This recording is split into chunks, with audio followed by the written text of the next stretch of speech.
बिस्मिल्लाहिर्रहमानिर्रहीम। हम लोगों ने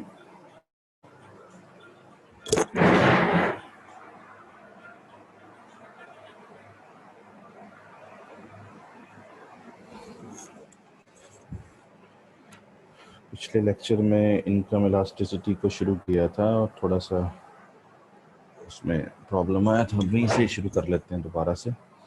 तो इनकम इलास्टिसिटी ऑफ डिमांड जो है वो, उसमें जो आर्गूमेंट है वो इनकम है, meaning that quantity demand is a function of income. It means it shows the impact of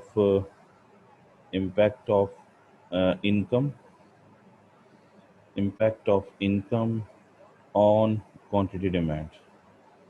तो ये जब इनकम का इफेक्ट आप डिमांड पे देखते हैं तो that is called income effect. ये इनकम इफेक्ट है, और इसमें आप देखें कि इनकम का जो इफेक्ट है वो दो तरह का है।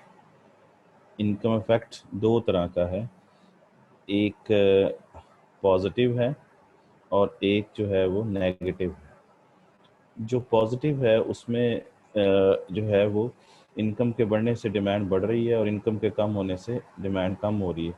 अगर किसी चीज़ की डिमांड पर इनकम का इफेक्ट पॉजिटिव हो तो उसे सुपीरियर गुड कहते हैं या उसको नॉर्मल गुड कहते हैं। इसी तरीके से अगर इनकम का इफेक्ट जो है वो डिमांड पे नेगेटिव हो तो उसे हम इंफीरियर गुड कहते हैं।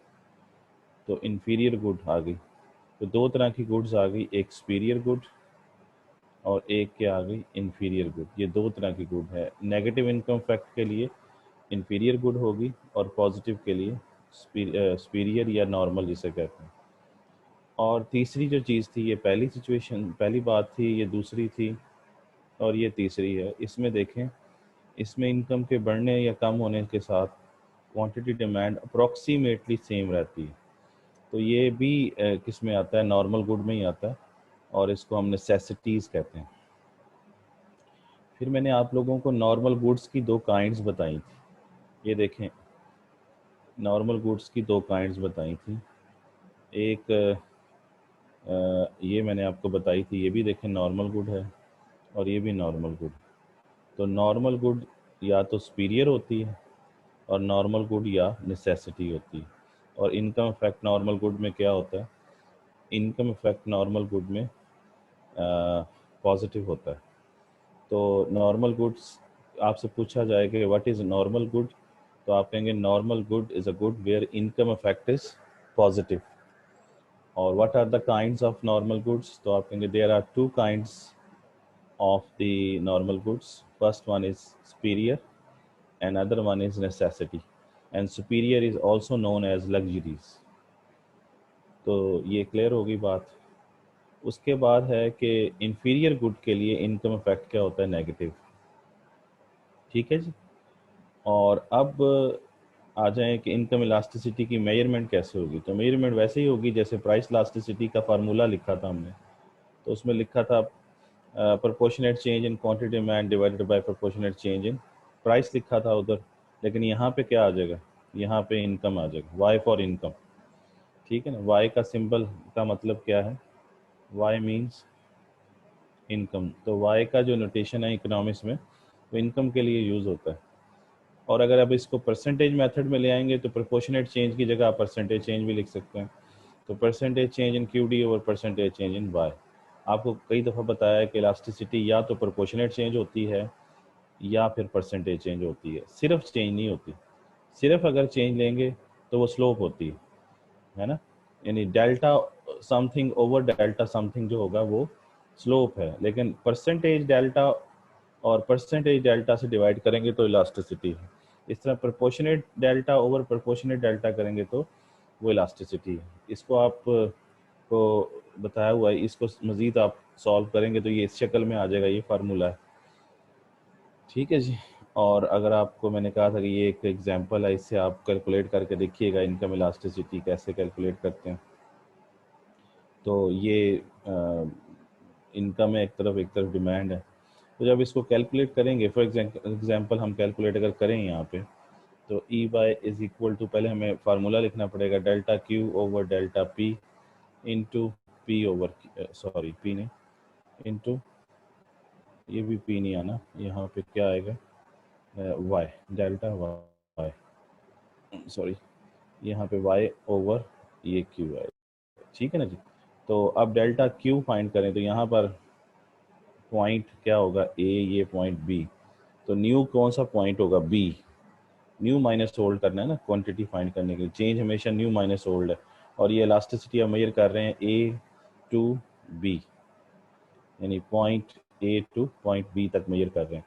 तो बी जो होगा वो न्यू पॉइंट होगा, और ये जो ए होगा ये ओल्ड पॉइंट होगा। तो चेंज कैसे फाइंड करते हैं, न्यू माइनस ओल्ड। तो पहले चेंज फाइंड करें, क्यू डी के अंदर कितना आएगा, 40 माइनस 20, तो ये 20 आ जाएगा। और चेंज इन वाई फाइंड करें तो क्या आएगा, तो 10,000 आ जाएगा। ठीक है ना जी। 20,000 minus 10,000 is equal to 10,000 into, अब ये वाई और क्यू की जो वैल्यूज लिखनी है हमने, ये कौन सी लिखनी है, ये ओरिजिनल लिखनी है, यानी ओल्ड लिखनी है। तो ओल्ड पॉइंट पर कौन सा वाई आ रहा है, वो ये आ रहा है, तो ये 10,000, और ओल्ड पर ही क्यू क्या आ रहा है, 20, तो ये 20 आ जाएगा आपके पास। समझ गए ना। तो इसका मतलब ये हुआ कि 20 से कैंसिल आउट हो जाएगा, 10,000 10, तो जवाब आता है 1। तो ये इसको क्या कहेंगे कि इनकम इलास्टिसिटी की डिग्री क्या आई है, इक्वल टू 1, और यूनिट इलास्टिक है ये। ठीक हो गया। तो जो भी जवाब आएगा वो आपने बता देना। इसी तरीके से मैंने आपको ये समझा रहा था कि इनकम इलास्टिसिटी को अगर हम देखें तो उसका कोई ना कोई आंसर्स आएंगे, या वो ग्रेटर देन ज़ीरो आएंगे, या लेस देन ज़ीरो आएंगे, या ज़ीरो आएंगे, यही आ सकता है, इसके अलावा तो कुछ नहीं आ सकता। अगर ग्रेटर देन ज़ीरो आएगा तो इसका मतलब पॉजिटिव है, और ये नॉर्मल गुड्स होंगी। यानी एक चीज़ ध्यान में रखें कि साइन जो है, साइन ऑफ इलास्टिसिटी, ये किसी भी इलास्टिसिटी की बात कर रहा हूँ मैं, is used to to demonstrate or show to show the nature of goods। समझ आ गई। यानी जो साइन होगा ना इलास्टिसिटी का, वो नेचर ऑफ द गुड्स बताएगा। और जो डिग्री है, डिग्री ऑफ इलास्टिसिटी जो है, degree of elasticity is determined by value of the elasticity. समझ आ रही। जैसे यहाँ पर देखें, ये डिग्री बतानी है, तो आप साइन को नहीं देखेंगे बल्कि उसकी वैल्यू को देखेंगे।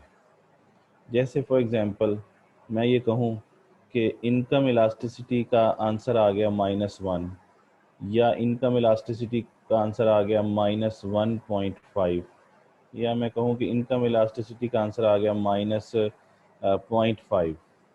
ठीक है ना जी। इसी तरीके से अगर मैं कहता हूँ कि इनकम इलास्टिसिटी का आंसर आ गया 1, और फिर इनकम इलास्टिसिटी का आंसर आ गया 1.5, तो इनकम इलास्टिसिटी का आंसर आ गया 0.5।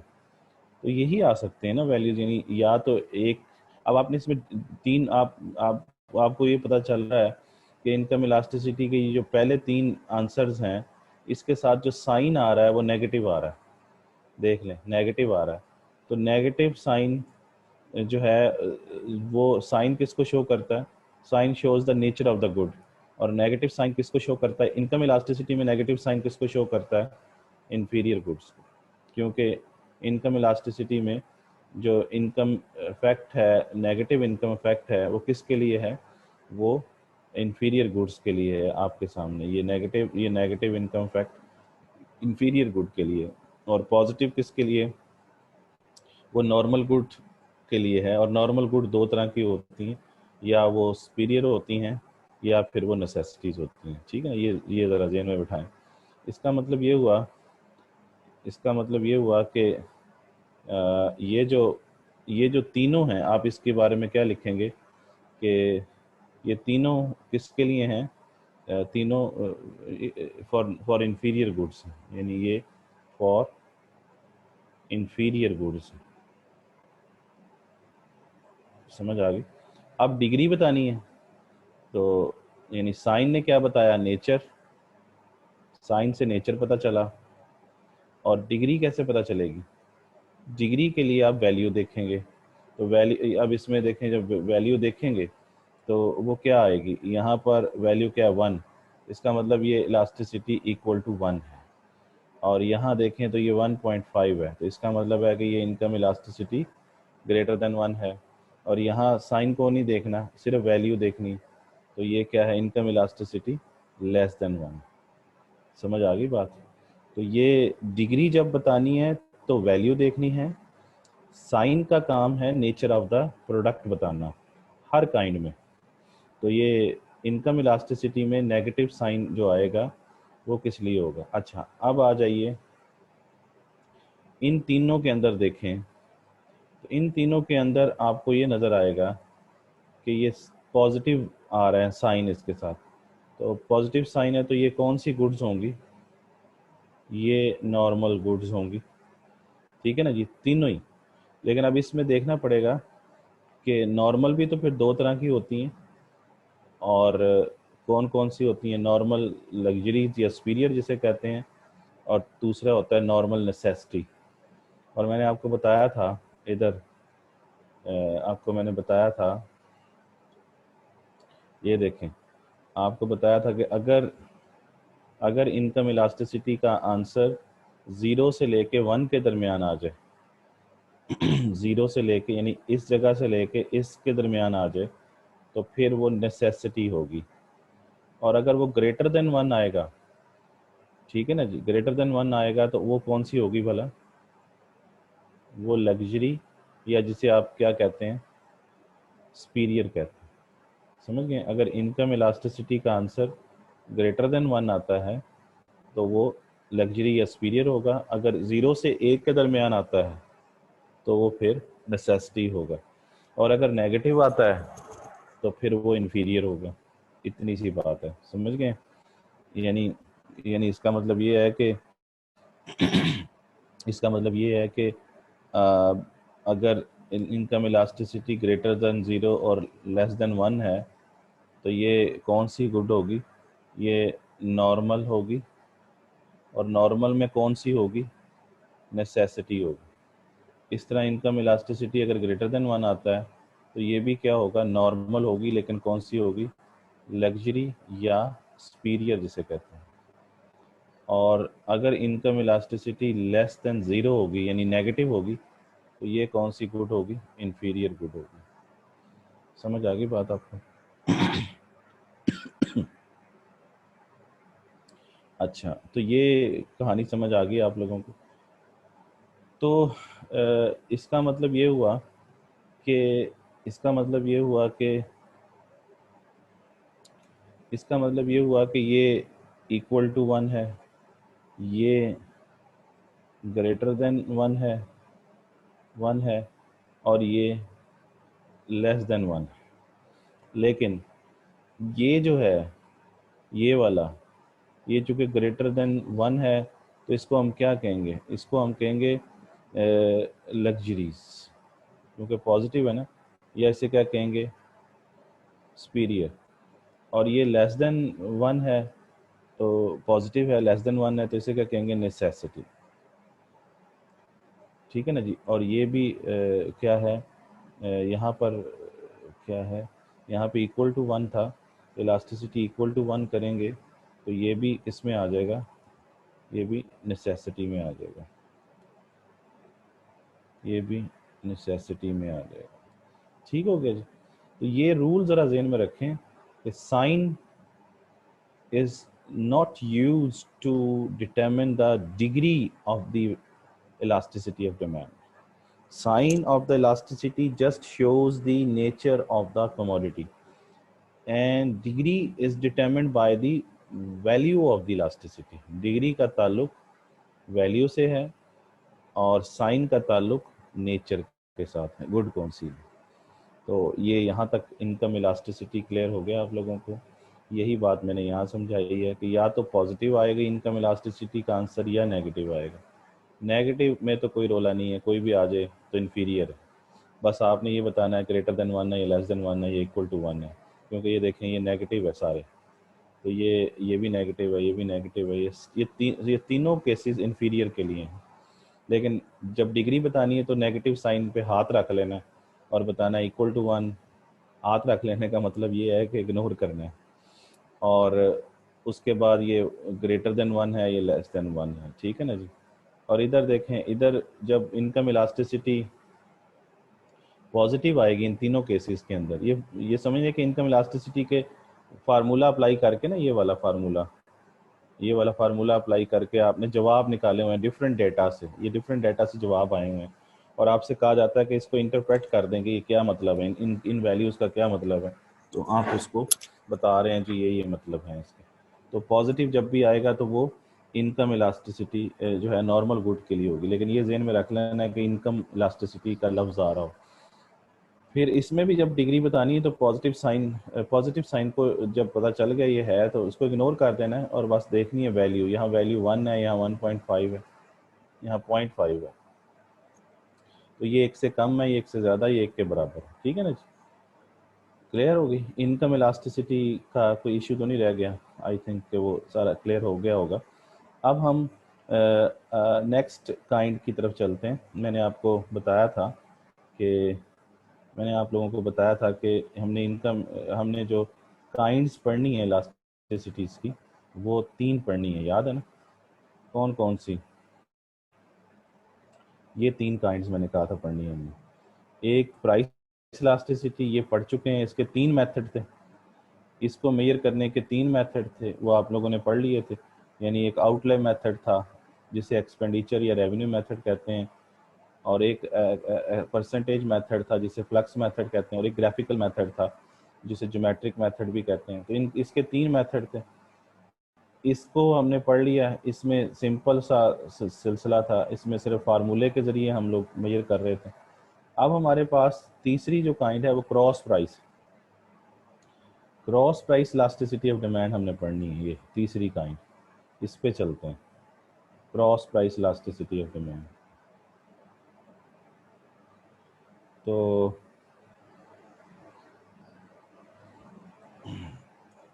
जी, तो थर्ड काइंड क्या है?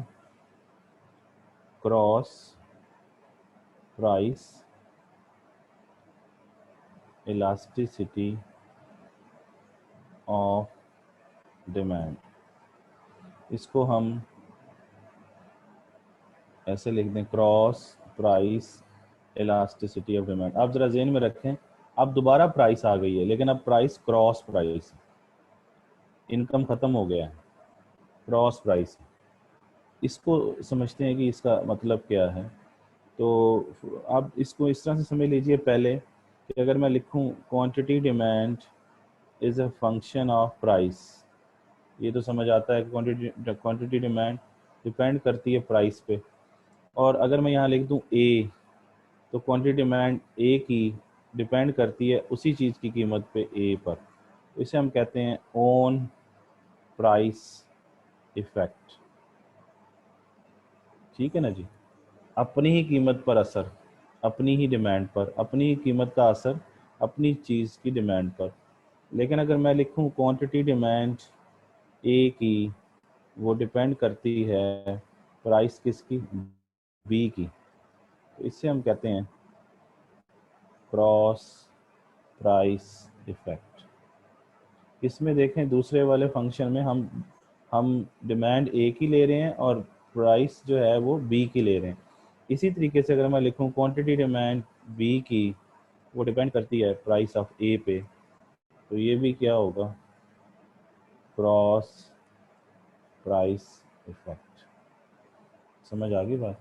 तो ये जब कीमत किसी और चीज़ की हो और डिमांड किसी और चीज़ की हो और फिर हम देखें कि क्या इफेक्ट होता है डिमांड पर, तो वो फिर cross price elasticity of demand बन जाती है। तो मैंने अभी इलास्टिसिटी तो नहीं बताई, मैंने सिर्फ फ़र्क बताया है कि ये दो एग्जांपल्स दी मैंने क्रॉस प्राइस इफेक्ट की, और ये मैंने आपको बताया कि ऑन प्राइस इफेक्ट है, उसी चीज़ की प्राइस है और उसी चीज़ की डिमांड है। ठीक हो गया? अब जो क्रॉस प्राइस इलास्टिसिटी है वो दो तरह से होती है, यानी number one, cross price elasticity for related goods, और दूसरी होती है क्रॉस प्राइस इलास्टिसिटी फॉर, दूसरी होती है cross price elasticity for unrelated goods. ठीक है? अब ज़रा और करें कि यहाँ पर गुड्स की नेचर बदल गई है। इनकम इलास्टिसिटी में थी नॉर्मल गुड्स और इंफीरियर गुड्स, और फिर नॉर्मल दो हिस्सों में डिवाइड हुई थी वहाँ पे, नॉर्मल लग्जरी जिसे मतलब सुपीरियर भी कहते थे या नॉर्मल नेसेसिटी कहते थे। अब यहाँ पे आ रहा है रिलेटेड गुड्स और अनरिलेटेड गुड्स। अच्छा, अब रिलेटेड गुड्स किसे कहते हैं? Related goods are those goods which have a relationship with each other, जिनका आपस में कोई ताल्लुक हो। हैव रिलेशनशिप, जिनका कोई ताल्लुक हो आपस में। अब रिलेटेड गुड्स जो होती हैं वो दो तरह की होती हैं।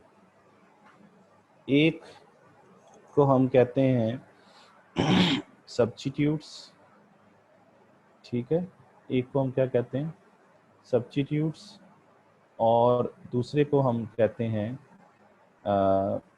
Complementary goods. तो सब्स्टिट्यूट्स और दूसरे को क्या कहते हैं? कॉम्प्लीमेंट्री।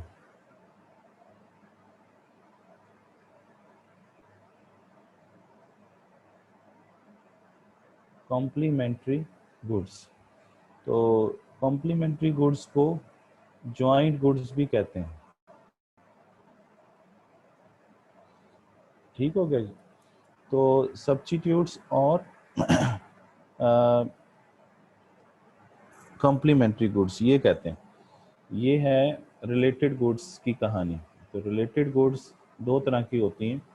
एक को हम कहते हैं सब्स्टिट्यूट्स और दूसरे को हम कहते हैं कॉम्प्लीमेंट्री या जॉइंट गुड्स। ठीक है? अब इसमें जो पहली है वो है सब्स्टिट्यूट। सब्स्टिट्यूट किसे कहते हैं? Substitutes are those goods which can be used for each other, जो एक दूसरे के लिए इस्तेमाल हो सकती है, उसे हम सब्स्टिट्यूट कहते हैं। यानी which can be used for each other, या in other words which can be used in place of each other। ठीक है ना? which can be used in place of, ये भी लिख सकते हैं which can be used for each other और in place of each other. जैसे एग्जाम्पल पे आ जाएं, जैसे हम कहें कि एग्जाम्पल है ना, एग्जाम्पल पे बात करते हैं। जैसे हम कहें पेप्सी, पेप्सी और कोक, ये एक दूसरे के लिए इस्तेमाल हो सकती है। पेप्सी नहीं है तो कोक ले लें, कोक नहीं है तो पेप्सी ले लें, ठीक है ना जी। इसी तरीके से टी और कॉफ़ी, टी या कॉफ़ी ले लें, है ना। इसी तरीके से बटर और मार्जरीन, ठीक है जी। अ, इसी तरीके से पेन और बॉल पॉइंट, ये एक दूसरे के लिए इस्तेमाल जो हो जाती हैं उन्हें सब्स्टिट्यूट कहते हैं। क्लियर होगी बात। तो इनके दरमियान, इनकी निशानी ये होती है कि इनके दरमियान में क्या आ रहा होता है, और और और और और, ठीक हो गया। ये सब्स्टिट्यूट हैं। जैसे आपने क्रिकेट में देखा होगा तो वहाँ पे सब्स्टिट्यूट भेज देते हैं। अगर कोई बंदा ज़ख्मी हो जाए, खिलाड़ी फील्डिंग कर रहा हो तो सब्स्टिट्यूट, तो उधर लिखा, अगर वो कैच पार्ट पकड़ ले तो उस पर लिखा भी आता है catch by SUB। SUB mean substitute ने पकड़ा है। इसका मतलब ये है कि जो असल खिलाड़ी है वो अंदर है और इसका मुतबादल यहाँ पे है। सब्स्टिट्यूट का मतलब है मुतबादल। समझ आ गई बात आपको। तो ये सब्स्टिट्यूट क्लियर हो गया। अब ये इसका मतलब ये है कि सब्स्टिट्यूट में पेप्सी और कोक का आपस में ताल्लुक है ना, टी और कॉफ़ी का भी है, बटर और मार्जरीन का भी है, पेन और बॉल पॉइंट का भी है। मार्जरीन कहते हैं बलाई, जो दूध के ऊपर नहीं आती वो मार्जरीन होता है, बटर मक्खन को कहते हैं। तो ये ज़रा देखें, ये सब्स्टिट्यूट मैंने कहा था कि वो गुड्स हैं जिनका आपस में क्या होता है, ताल्लुक होता है, हैव रिलेशनशिप, है ना। तो इन सब्स्टिट्यूट में देख लें, पेप्सी और कोक का भी ताल्लुक है, टी और कॉफ़ी का भी है। क्या ताल्लुक है? सब्स्टिट्यूटेबिलिटी का ताल्लुक है। यानी Pepsi is the substitute of Coke and Coke is the substitute of Pepsi. तो सब्स्टिट्यूटेबिलिटी का ताल्लुक है। अच्छा, इधर क्या ताल्लुक है? दूसरी जो है कॉम्प्लीमेंट्री गुड्स के अंदर, तो उसमें कॉम्प्लीमेंटैरिटी पाई जाती है। अब दूसरा पढ़ते हैं, कॉम्प्लीमेंट्री क्या होता है। नंबर टू है कॉम्प्लीमेंट्री गुड्स। तो कॉम्प्लीमेंट्री गुड्स को और क्या कहा जाता है? Joint goods. कॉम्प्लीमेंट्री का मतलब होता है मुकम्मल करने वाला, तकमील करने वाला, यानी ऐसी गुड जो दूसरे गुड की तकमील कर दे, या एक के बगैर दूसरी क्या हो, अधूरी हो। तो कॉम्प्लीमेंट्री गुड्स वो गुड्स हैं विच आर यूज्ड जॉइंटली। समझ रहे हैं? कॉम्प्लीमेंट्री गुड्स कौन सी गुड्स होती हैं? विच आर यूज्ड जॉइंटली, जिनको आप जॉइंटली यूज़ करते हैं। Complementary goods are those goods which can be used jointly। जैसे एग्जाम्पल, जैसे कार एंड पेट्रोल। तो कार के बगैर पेट्रोल अधूरा है और पेट्रोल के बगैर कार अधूरी है, यानी वो दोनों इकट्ठे इस्तेमाल होते हैं, यूज्ड जॉइंटली। समझ रहे? इसी तरीके से cell phone and SIM card, ये इकट्ठे यूज होते हैं। इस तरह बैट एंड बॉल इकट्ठे यूज होते हैं। इसी तरीके से पेन एंड इंक इकट्ठे यूज होते हैं। समझ गए? तो इसके दरमियान क्या आता है? एंड। ज़रा नोटिस करें, इनके दरमियान क्या आता है? एंड। तो यानी जो कॉम्प्लीमेंट्री गुड्स में एंड आएगा और जो सब्स्टिट्यूट्स हैं उनके दरमियान में और आएगा, और जो है वो इंग्लिश वाला, उर्दू वाला नहीं। ठीक है ना जी। तो ये जॉइंट गुड्स क्लियर हो गया आप लोगों को। इनको कॉम्प्लीमेंट्री भी कहते हैं क्योंकि इन दो के दरमियान एक रिलेशन है, और वो रिलेशन क्या है? रिलेशन क्या है? कॉम्प्लीमेंटैरिटी का रिलेशनशिप है, कॉम्प्लीमेंटैरिटी का रिलेशन है। यानी ये दोनों मिलकर एक दूसरे की तकमील करते हैं। समझ गए? जिस तरह से आप लोगों ने कोई बहुत सारी एडवर्टीज़मेंट देखी होंगी, उसमें आजकल एवरीडे की एडवर्टीज़मेंट में आता है कि बने हैं एक दूसरे के लिए। मतलब चाय और एवरीडे दोनों मिलेंगे तो फिर आपको पता चलेगा, फिर वो मुकम्मल होते हैं, क्योंकि दोनों जॉइंट गुड्स हैं। वो यहाँ मैसेज देते हैं कि दोनों जॉइंट गुड्स हैं, विच आर यूज जॉइंटली। इस तरीके से आप लोगों ने मूवी देखी होगी इंडिया की, बागबान।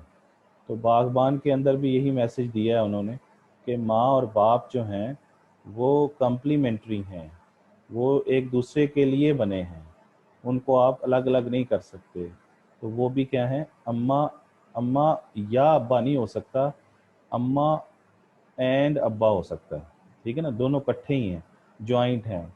समझ आ गई बात? कॉम्प्लीमेंट्री गुड्स और सब्स्टिट्यूट जो गुड्स हैं उनमें समझ आ गई कहानी कि वो एक दूसरे के लिए इस्तेमाल हो सकते हैं, वो इकट्ठे इस्तेमाल होते हैं, इसलिए दोनों में ताल्लुक है एक, इसलिए इनको रिलेटेड गुड्स कहते हैं, क्योंकि इनका आपस में ताल्लुक है। और ताल्लुक क्या है? दो ताल्लुक हैं, या सब्स्टिट्यूटेबिलिटी है या कॉम्प्लीमेंटैरिटी है। ठीक है जी। अब मैं आपसे, चूंकि हमने इलास्टिसिटी पढ़नी है, cross price elasticity related goods के लिए पढ़नी है, फिर अनरिलेटेड के लिए पढ़नी है, तो इसलिए सबसे पहले मैं आपको रिलेटेड गुड्स समझा रहा था कि क्या होती हैं और उसकी काइंड्स कितनी हैं, दो काइंड्स हैं। और उसके बाद दूसरी जो स्टोरी है वो है भला कौन सी? Unrelated goods. तो अनरिलेटेड गुड्स में यहाँ पर जो आपने रिलेटेड गुड की डेफिनेशन की है, यही डेफिनेशन दोबारा कर लें, लेकिन यहाँ लिखें विच हैव, यहाँ क्या आ जाएगा? इस जगह पे क्या आ जाएगा? नो रिलेशनशिप, जिनका आपस में कोई रिलेशनशिप ना हो, तो वो अनरिलेटेड गुड्स बन जाएंगी। इनको मैं लिख भी देता हूँ, unrelated goods, unrelated, sorry, unrelated goods, unrelated goods को, unrelated goods, unrelated goods are those goods which have no relationship, no, no relationship, no relationship with each other। समझ आ गई? No relationship between each other. तो इसलिए इनको independent goods भी कहा जाता है, इंडिपेंडेंट गुड्स भी कहा जाता है, जिनका आपस में कोई ताल्लुक नहीं है। अब आप इसकी एग्जांपल ढूंढ लें, तो एग्जांपल ढूंढें, जैसे आप कहें, आप वो दो चीज़ें ऐसी लेनी हैं जिनका कोई रिलेशनशिप ना हो आपस में, यानी कोई रिलेशनशिप ना हो मीन्स दो रिलेशनशिप ना हो, एक ना तो सब्स्टिट्यूट हो और ना ही कॉम्प्लीमेंटैरिटी हो। तो मैं जैसे लिखता हूँ पेप्सी, पेप्सी एंड इंक, तो ये कोई ताल्लुक नहीं है। पेप्सी ना तो इंक का सब्स्टिट्यूट है और ना ही इंक पेप्सी का सब्स्टिट्यूट है, ना ही पेप्सी और इंक एक दूसरे के मुतबादल तौर पर इस्तेमाल होते हैं या इकट्ठे इस्तेमाल होते हैं, ना जॉइंट हैं ना सब्स्टिट्यूट हैं। इसी तरीके से आप कर दें शैम्पू, शैम्पू एंड शुगर। तो आप ये तो नहीं कहते दुकानदार से जाके शैम्पू लेने गए हों और वो कहे शैम्पू नहीं है, तो आप कहें चलें शुगर ही दे दें, फिर चलें इसका मुतबादल है या सब्स्टिट्यूट, ऐसा नहीं होता है। और ना ही आप किसी के घर जाएं तो वो कहते हैं अच्छा जी शैम्पू ले आए हैं, शुगर भी डाल दें इसके अंदर ताकि आप पी लें, ऐसा नहीं होता। तो ना ही शैम्पू और शुगर इकट्ठे इस्तेमाल होती है, ना ही मुतबादल इस्तेमाल होती है। इसलिए ये दोनों क्या हैं, ये मैंने एग्जांपल जो दिए हैं ये इंडिपेंडेंट गुड्स हैं या अनरिलेटेड गुड्स हैं, समझ गए। तो अभी हमने ये पढ़ा है कि ये भी हमने पढ़ा है कि रिलेटेड गुड्स क्या होती हैं और अनरिलेटेड गुड्स क्या होती हैं, ये समझ आ गया। अब हमें अपने टॉपिक पे आना है, क्योंकि ये इसके अंदर यूज़ हुआ था लफ्ज़ कि ये मैं आपको पढ़ा रहा था cross price elasticity of demand, और इसमें मैंने आपसे कहा था कि हम मेजर करेंगे cross elasticity for related goods और फॉर अनरिलेटेड गुड्स। तो अब मुझे बताइए, तो अब मैं यहाँ पे क्या लिख सकता हूँ, क्रॉस प्राइस इलास्टिसिटी फॉर, अब रिलेटेड में पहली गुड कौन सी ले सकता हूँ मैं, सब्स्टिट्यूट है ना, फॉर सब्स्टिट्यूट्स, और दूसरी मैं इसमें क्या लिख सकता हूँ, cross price elasticity for joint goods या कॉम्प्लीमेंट्री गुड्स। ठीक है जी, तो ये है। अच्छा, अब ये मैं बता दूं कि जो cross price elasticity for substitute है that this is positive and this is negative, और अनरिलेटेड गुड्स के लिए क्या है, ज़ीरो। ये हमने अब इस चीज़ को प्रूव करना है।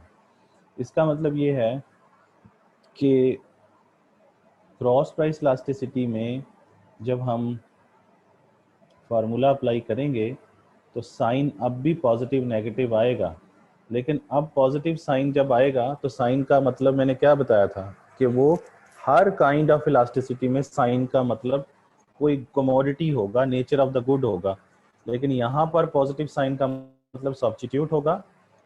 इनकम इलास्टिसिटी में पॉजिटिव साइन का मतलब नॉर्मल गुड्स था, और इनकम इलास्टिसिटी जो पहले अभी पढ़ी है उसमें नेगेटिव साइन अगर आता है तो इंफीरियर गुड्स था, लेकिन क्रॉस प्राइस इलास्टिसिटी में अगर नेगेटिव साइन आएगा तो फिर क्या होगा, वो ज्वाइंट गुड होगी या कॉम्प्लीमेंट्री गुड होगी। समझ आ गई। तो साइन से नेचर ऑफ द गुड बतानी है आपने, इलास्टिसिटी की डिग्री जो है वो उसकी वैल्यू से बतानी है, बस ये ज़हन में रखें। अच्छा, अब इसको पढ़ते हैं, हम इसको दोनों को पढ़ते हैं, लेकिन उससे पहले थोड़ी सी एक दो बातें और कर लें। आपको याद होगा कि हमने जो प्राइस इलास्टिसिटी का फार्मूला पढ़ा था वो क्या था, वो था ई delta Q over delta P into P over Q. और ये आया कैसे था भला, ये भी याद करें, ये प्राइस इलास्टिसिटी का फार्मूला आया कैसे था। ये हमने एक फार्मूले को ओपन किया था, इस पे लिखा था proportionate change in Q divided by proportionate change in P। समझ आ गई बात, ये हमने किया था। तो इसका मतलब ये हुआ कि इसको सॉल्व किया था। अब यहाँ पे नोटिस करें तो हमारे पास नोटिस करें तो यहाँ पर लिखा नहीं हुआ कि Q किसका और P किसका है, किस कमोडिटी का है। तो लिखने की ज़रूरत नहीं होती अगर ऑन हो तो, और लॉ ऑफ डिमांड जो है वो तो ऑन इफेक्ट ही बताता है ना, और जो पीछे प्राइस इलास्टिसिटी ऑफ डिमांड आप पढ़ के हैं वो भी ऑन ही बताती है, ऑन इफेक्ट बताती है। लेकिन अगर हम यहाँ पर लिख दें कि क्वांटिटी ए की है और प्राइस बी की है, तो ये क्या बन जाएगा, ये क्रॉस प्राइस बन जाएगा। अगर ये ना लिखें, अगर ये ना लिखें तो ये ऑन ही है। इसका मतलब अंडरस्टूड है कि अगर ये ए गुड है तो ये भी ए का ही है, और इधर भी क्या है, ए ही है, यहाँ भी ए ही है, यहाँ भी ए ही है, यहाँ भी ए ही है, तो एक ही बात। मेरी बात समझ आ रही है ना, फिर लिखने की ज़रूरत नहीं है। अगर उसी चीज़ की डिमांड है और उसी चीज़ की ही प्राइस है तो फिर लिखने की ज़रूरत नहीं है, वो ऑन ही है, चाहे वो ए है या बी है या सी है, जो भी है। लेकिन अगर आप यहाँ पे वाज़े तौर पर लिखते हैं, क्या लिखते हैं, आप लिखते हैं कि नहीं जी ये तो ए की डिमांड है और प्राइस किसकी है, बी की है। समझ आ रही है ना, ए की डिमांड है और प्राइस किसकी है, बी की है। तो अब यहाँ पर आपका जो लिखना है उसमें आएगा ई ए बी। मेरी बात समझ आ रही, ये ज़हन में रखें। ई ए बी का मतलब क्या है, ई ए बी का मतलब है कि जो पहला ये सबस्क्रिप्ट होता है ना, ये होता है क्वांटिटी के लिए, और जो दूसरा होता है ये किसके लिए होता है, ये प्राइस के लिए होता है। ये अपने दिमाग में बिठाएं आप, समझ गए। इस तरीके से यहाँ पर भी फिर अब चेंजेस आ जाएंगी। यहाँ पर क्या आएगा, ई ए बी, और यहाँ क्यू किसकी है भला, ए की, तो यहाँ क्यू की जगह पर आप ए लिख देंगे, क्योंकि इसको जब सॉल्व करेंगे तो यही बनेगा। यहाँ पे क्या आ जाएगा, बी। तो ये क्रॉस प्राइस इलास्टिसिटी का फार्मूला बन गया। चाहे ये वाला लिख लें चाहे ये वाला लिख लें, एक ही बात। मेरी बात समझ आ रही। इसी तरीके से अगर फॉर एग्जांपल मैं यहाँ लिखता हूँ ई और लिखता हूँ बी ए, तो इसका क्या मतलब है, मैंने आपको बताया है कि पहला सबस्क्रिप्ट क्वांटिटी के लिए होता है, दूसरा किसके लिए होता है, प्राइस के लिए। तो इसका फार्मूला क्या लिखेंगे भला आप, इसका फार्मूला लिखेंगे प्रोपोर्शनेट चेंज इन क्वांटिटी, किसकी भला, किसकी भला, बी की। और नीचे क्या लिखेंगे, proportionate proportionate change in price, किसकी आएगी भला, बी, सॉरी, प्राइस किसकी आएगी, ए की, क्योंकि इसमें ई बी ए का मतलब है, ई बी ए का मतलब है, ई बी ए का मतलब है कि प्राइस बी ए की और क्वांटिटी बी की, है ना। और ई ए बी का मतलब क्या है, पहला सब्सक्रिप्ट क्वांटिटी के लिए, दूसरा प्राइस के लिए। ये आपने वैसे जेन में रखना है कि पहला क्वांटिटी के लिए, दूसरा प्राइस के लिए। तो अब इसका ज़रा फार्मूला बनाएं तो क्या होगा, इसका फार्मूला होगा E B A is equal to, पहले आप वही फार्मूला लिख लें, delta Q over delta P into P over Q. अब बताएं क्यू के साथ क्या आएगा, क्यू के साथ आएगा बी, तो यहाँ बी आ जाएगा, यहाँ भी बी आ जाएगा। और प्राइस के साथ क्या आएगा, ए, यहाँ पे ए आ जाएगा। तो ये लिख लें या ये लिख लें, सेम ही है, ये एक ही चीज़ है ना, ये एक ही चीज़ है। तो ये अपने रट्टा नहीं लगाना, बहरहाल इसको समझना है कि ई ए बी भी हो सकता है, ई बी ए भी हो सकता है। तो फार्मूला दोनों देख लें आपके सामने, तो ये इस तरीके से होगा, ये दोनों फार्मूले आपके सामने, समझ गए ना। तो ये दोनों ही किसके फार्मूले हैं, दोनों ही क्रॉस प्राइस इलास्टिसिटी के फार्मूले हैं। तो ये आप यूज़ कर सकते हैं इलास्टिसिटी को मेजर करने के लिए। कौन सी इलास्टिसिटी, क्रॉस प्राइस इलास्टिसिटी जो है उसको मेजर करने के लिए आप कर सकते हैं। जैसे अब मैं अगर एक और कहूँ आपसे कि जनाब ई ई ई एक्स जेड, तो आप क्या करेंगे, इसका फार्मूला बताएं कैसे बनाएंगे। आप कहेंगे जी प्रोपोर्शनेट चेंज, अब ये पहला किसके लिए होता है, क्यू के लिए, दूसरा किसके लिए होता है, पी के लिए। तो प्रोपोर्शनेट चेंज इन क्यू, और क्यू के साथ क्या आएगा, एक्स। और प्रोपोर्शनेट चेंज इन प्राइस किसकी आएगी, जेड की। तो यहाँ लिखेंगे प्राइस ऑफ जेड। ये भी क्रॉस बन गया ना, कि प्राइस किसी और चीज़ की है, डिमांड किसी और चीज़ की, ये क्रॉस है, ठीक है ना। ये क्या है, क्रॉस प्राइस। इधर भी देखें, इधर भी यही है, प्राइस बी की है, डिमांड ए की, ये भी क्रॉस। इधर देखें, प्राइस ए की है, क्वांटिटी बी की है। तो ये फार्मूले आप यूज़ कर सकते हैं, ठीक है ना जी। ये क्लियर होगी फार्मूले कैसे इसके आप लोग करेंगे। और जब ये करेंगे तो इसके वैल्यूज़ आएंगी ना जब आएंगी वैल्यूज़ तो फिर क्या होगा, यानी जैसे फॉर एग्जांपल आप यूज़ कर लेते हैं ई, आप कहते हैं जी E A B is equal to what, sorry,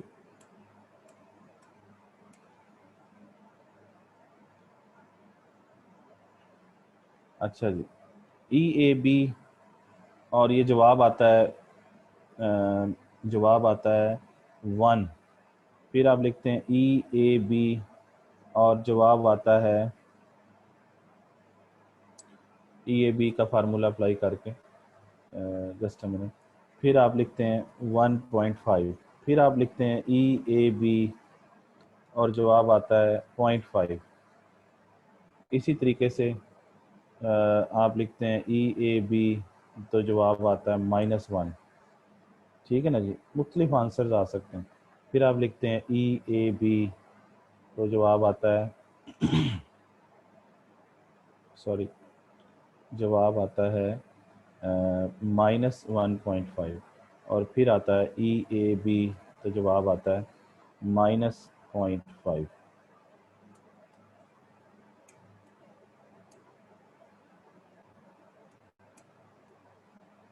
ये दोबारा लिख लो, E A B is equal to 1। ये 6 वैल्यूज़ फॉर एग्जांपल आ जाती हैं। तो आप तो पहले तो ये तय कर लेंगे कि ये ई ए बी या ई बी ए आ रहा है, जो भी आ रहा है तो ये क्रॉस प्राइस लास्टिसिटीज, और जो क्रॉस प्राइस लास्टिसिटी है तो आपको पता है या तो वो रिलेटेड गुड्स के लिए होती है या वो अनरिलेटेड गुड्स के लिए होती है। ठीक है ना जी। तो आप कहेंगे जी कि देखें ये जो है ये तीनों ये हैं पॉजिटिव साइन के साथ, और पॉजिटिव हो तो कौन सी होती हैं भला? ये होती हैं सब्स्टिट्यूट्स, है ना। पॉजिटिव साइन किसके लिए होता है? पॉजिटिव साइन किसके लिए होता है? सब्स्टिट्यूट के लिए। और नेगेटिव साइन किसके लिए होता है? जॉइंट गुड्स के लिए, जॉइंट गुड्स या कॉम्प्लीमेंट्री गुड्स के लिए। ठीक है ना जी। तो और ये ज़ीरो किस, ये दोनों क्या हैं? ये दोनों जो हैं ये रिलेटेड गुड्स हैं, रिलेटेड गुड्स। तो रिलेटेड गुड्स में पॉजिटिव साइन किसके लिए होता है? सब्स्टिट्यूट के लिए, और जॉइंट गुड्स के लिए कौन सा होता है? नेगेटिव। और ये कौन सी है?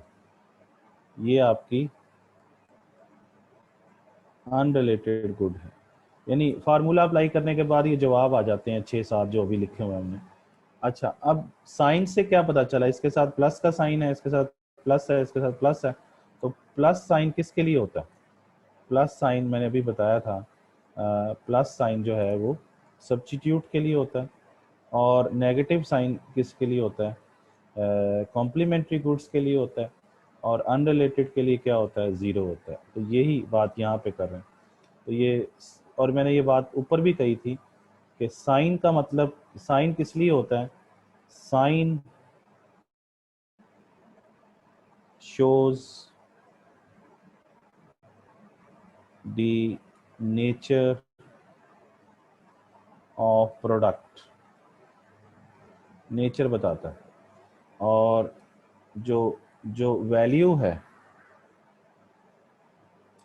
Value value shows, value shows the degree of elasticity of demand. कोई भी डिग्री हो, वैल्यू से ही डिग्री पता चलेगी। तो आप इसमें देखें तो इसमें देखें, एक मिनट, इसमें देखें तो ये जो है ये साइन है, और ये क्या है? ये वैल्यू है।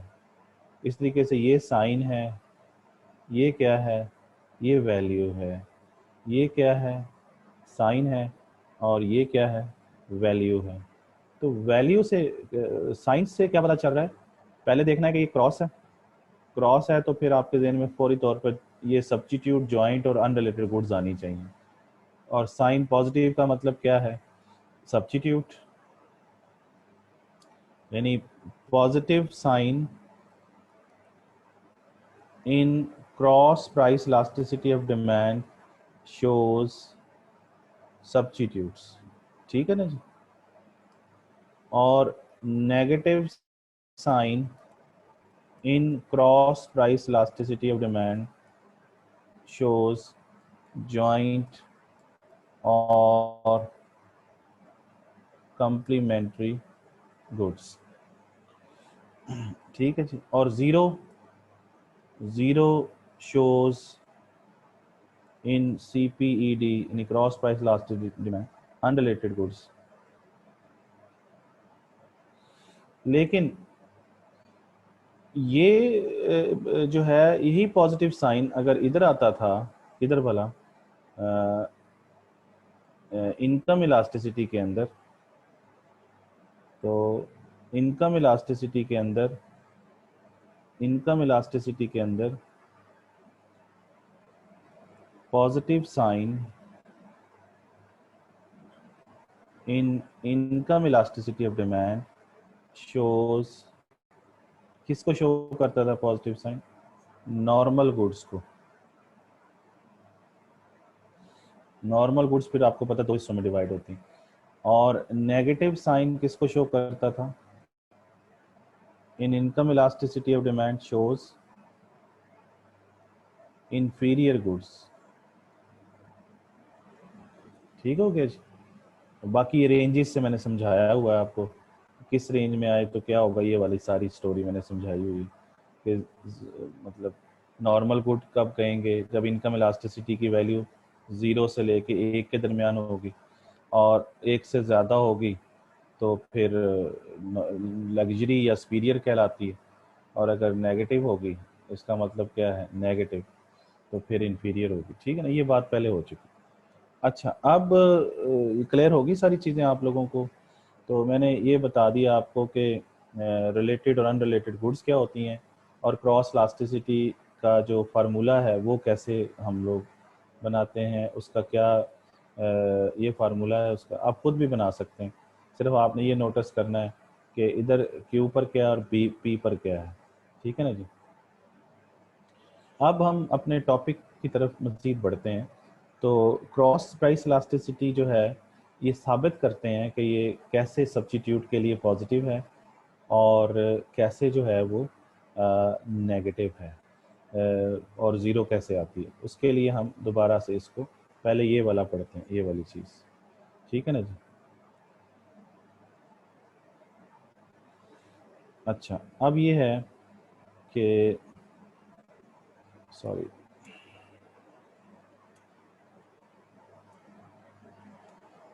अच्छा जी, तो इसमें पहला क्या है,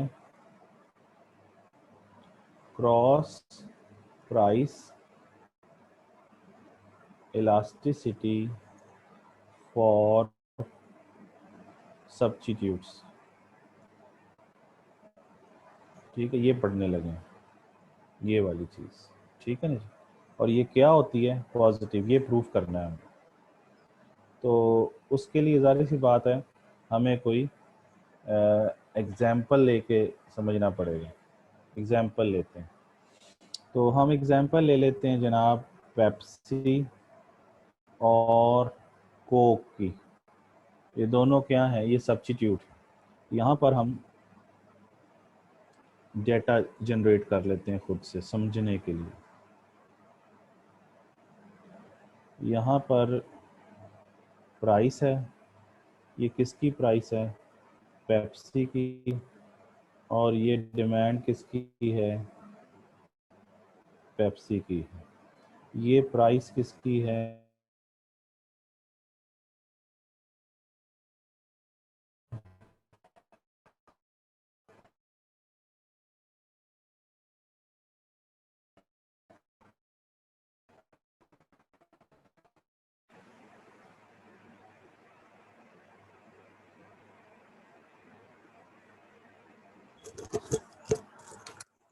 जी। तो यहाँ पर जो पहली टेबल है ये भी ऑन प्राइस इफेक्ट को शो कर रही है, और ये जो दूसरी टेबल है ये भी ऑन प्राइस इफेक्ट को शो कर रही है। देखें ना, पेप्सी की प्राइस पेप्सी की डिमांड को इफेक्ट कर रही है, तो ये ऑन है। फिर कोक की प्राइस कोक की डिमांड को इफेक्ट कर रही है, ये भी ऑन प्राइस इफेक्ट है। लेकिन हमने क्या पढ़ना है, हमने क्रॉस प्राइस पढ़ना है।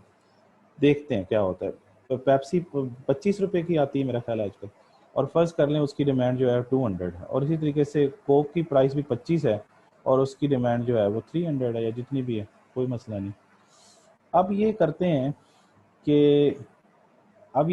कि इधर अपना हम ये कहते हैं कि आप ये पेप्सी वाला टेबल भूल जाएं, ज़रा इधर कोक पे आ जाएं। इस पे देखें कि अगर हम कोक जो है वो कीमत जो है वो बढ़ा देता है, 30 रुपये कर देता है, तो कोक की डिमांड पे क्या फ़र्क पड़ेगा? कोक महंगी हो जाएगी तो कोक की डिमांड कम हो जाएगी ना। तो कोक की डिमांड कम होके फ़र्ज कर लेते हैं 250 हो जाती है, कुछ भी हो सकती है, मैंने 250 लिख दी। लेकिन अब जब कोक ने अपनी कीमत को बढ़ाया है और उस वक्त हम फ़र्ज करते हैं उसी वक्त कि पेप्सी ने अपनी कीमत को नहीं चेंज किया, तो आपका क्या ख्याल है कि ये कोक की कीमत जो है ये कोक की डिमांड को तो इफेक्ट कर रही है, तो ये कोक की कीमत पेप्सी की डिमांड को भी इफेक्ट कर देगी जाके, क्योंकि दोनों क्या हैं, ये दोनों सब्स्टिट्यूट्स हैं। तो क्या होगा, अब लोगों को इधर पेप्सी ने कीमत तब्दील नहीं की है, तो कोक की प्राइस बढ़ने से पेप्सी की डिमांड पे क्या फ़र्क पड़ेगा? पेप्सी की डिमांड जो होगी वो बढ़ जाएगी, हो सकता है वो 280 पे पहुंच जाए। मेरी बात समझ आई? इवन कि इसने प्राइस को चेंज ही नहीं किया है पेप्सी ने। अब अगर हम अगर हम इतना डाटा देखें, सिर्फ इतना डाटा देखें, सिर्फ इतना डाटा, तो ये क्रॉस बनता है कि नहीं बनता? समझ रहे हैं कैसे भला कि प्राइस किसकी है? कोक की, और डिमांड किसकी है? पेप्सी की। तो इसका मतलब ये हुआ कि ये क्रॉस है। और यहाँ पे देखें कि ये इफेक्ट क्या आया है, ऑन प्राइस इफेक्ट तो पॉजिटिव ही है, सॉरी नेगेटिव ही है।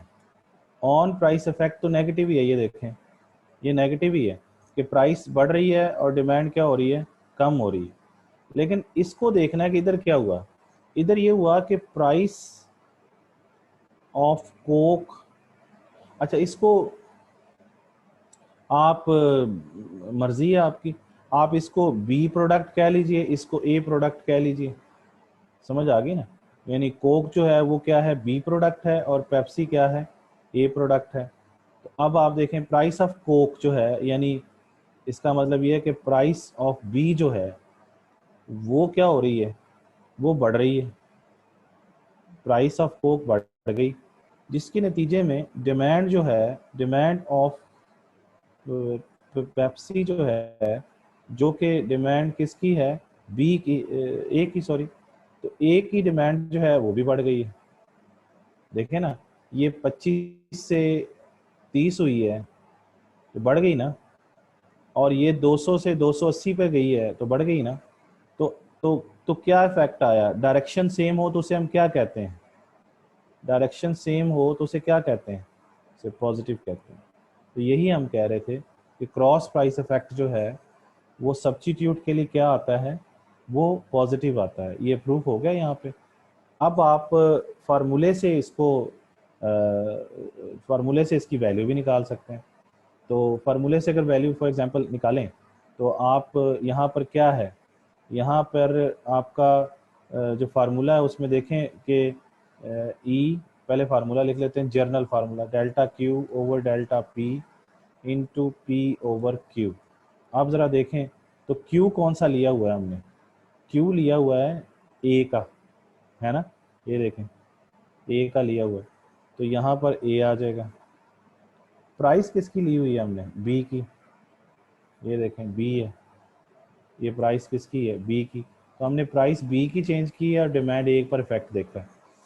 तो अब इसका आप मेजर कर लें, इसको इसको मेजर जब करेंगे तो ये ए पॉइंट है, ये बी पॉइंट है, इसी तरीके से ये क्या है, ये ए पॉइंट है, ये बी पॉइंट है ना। ये पॉइंट के लिए अपने ना भी बनाए तो ना भी लिखें तो कोई मसला नहीं, लेकिन आपको पता होगा ये ए और बी। अच्छा अब यहाँ पे ज़रा इसका ज़रा करें, डेल्टा क्यू ऑफ ए देखें, तो क्यू ऑफ ए ये है ना, इसमें कितनी तब्दीली आई, तो इसका न्यू माइनस ओल्ड करेंगे, 280 माइनस 200, तो जवाब क्या आएगा, 80 आएगा। 280 में से 200 माइनस करें तो 80। और प्राइस ऑफ बी में तब्दीली देखें तो 30 में से 25 चले जाएं तो क्या जवाब आएगा, माइनस करें तो क्या आएगा, 5। ठीक है ना जी। Into price of B original कौन सी है, इनिशियल पॉइंट वाली लेते हैं हमेशा यहाँ पे, तो यहाँ पे प्राइस ऑफ बी क्या आएगा 25, और क्वांटिटी ऑफ ए जो है इनिशियल कौन सी है वो ये, वो है 200। तो इसका जवाब निकाल लेंगे जो भी जवाब आएगा, लेकिन एक चीज़ जहन में रखें कि ये पॉजिटिव आ रहा है, पॉजिटिव आ रहा है ना, कहीं नेगेटिव साइन नहीं है। तो आप इसका मतलब ये है कि इसको हम लिखेंगे ई ए बी, क्योंकि ए का पहला सब्सक्रिप्ट क्यू के लिए होता है, दूसरा प्राइस के लिए होता है। ये समझ आ गई बात। इसका जो भी जवाब होगा वो प्लस में आएगा, और फिर डिग्री बता देंगे आप।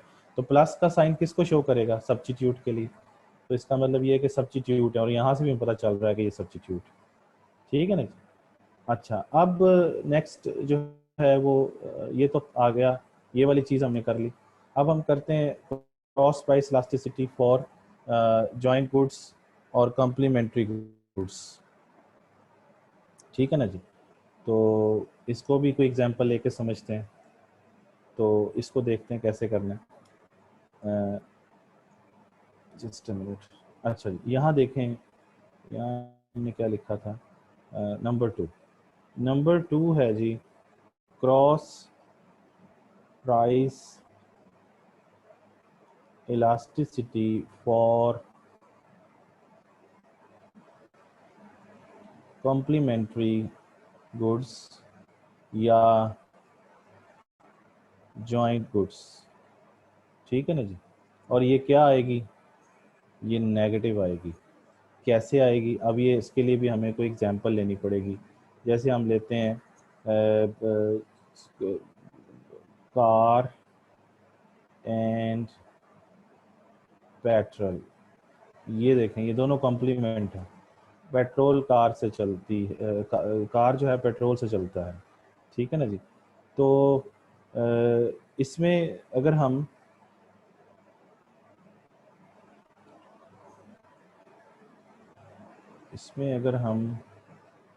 इसी तरीके से कर लें, इसको बी प्रोडक्ट कह लें, इसको ए कह लें, और यहाँ पे लिखें प्राइस ऑफ पेट्रोल, और यहाँ डिमांड किसकी, पेट्रोल। ये ऑन है क्योंकि उसी चीज़ की कीमत है, उसी चीज़ की डिमांड है।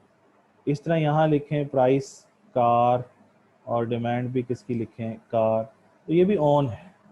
लेकिन इन दोनों टेबलों से हमने क्रॉस बनाना है। फ़र्ज़ करते हैं कि कार की कीमत है 50,000 रुपये, ठीक है ना, और कार की डिमांड कितनी है 10। और फ़र्ज़ करते हैं कि पेट्रोल 100 रुपये लीटर है, और उसकी डिमांड है 20,000 लीटर, ठीक है जी। अब ये करते हैं कि पेट्रोल को बढ़ा के, उसकी कीमत को बढ़ाकर 190 रुपये पे ले जाते हैं।